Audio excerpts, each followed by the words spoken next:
কার প্রেমে মজেছেন শাকিবের প্রিয়তমা ইধিকা? ঢালিউড সুপারস্টার শাকিব খানের সঙ্গে প্রিয়তমা সিনেমার মাধ্যমে বাংলাদেশে দারুণ জনপ্রিয়তা পেয়েছেন ওপার বাংলার ছোট পর্দার অভিনেত্রী ইধিকা পাল। এই সিনেমা ইধিকার ক্যারিয়ারে নতুন দিগন্ত খুলে দেয়। এরপর থেকে তাকে আর পেছনে তাকাতে হয়নি। একাধিক ব্লকবাস্টার সিনেমায় কাজ করে চলেছেন ইধিকা।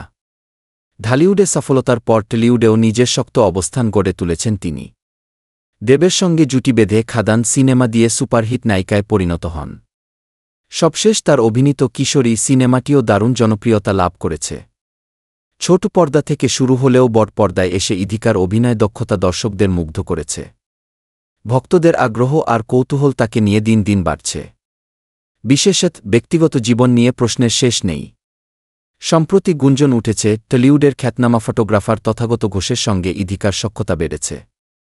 নেটিজেনদের দাবি ইধিকা ও তথাগত একসঙ্গে বেশ সময় কাটাচ্ছেন।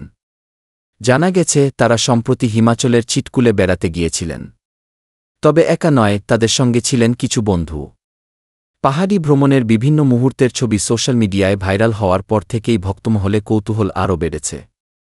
নেটিজেনদের প্রশ্ন, ইধিকা কি তথাগত ঘোষের প্রেমে মজেছেন?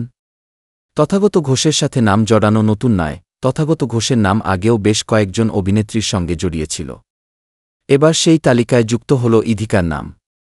যদিও ব্যক্তিগত জীবন নিয়ে এখনও মুখ খোলেননি ইধিকা। নিজের প্রেমের গুঞ্জন এড়িয়ে চলছেন তিনি। ইধিকার ভক্তরা অপেক্ষায় আছেন কবে তাদের প্রিয় অভিনেত্রী এই বিষয়ে প্রকাশ্যে কিছু বলবেন। আপাতত তার ব্যক্তিগত জীবন নিয়ে যতটা কৌতূহল, ততটাই ব্যস্ত তিনি তার নতুন কাজ নিয়ে। ইধিকা কি তথাগত ঘোষের সঙ্গে প্রেম করছেন নাকি এটি শুধুই বন্ধুত্ব? সময় দেবে এর উত্তর।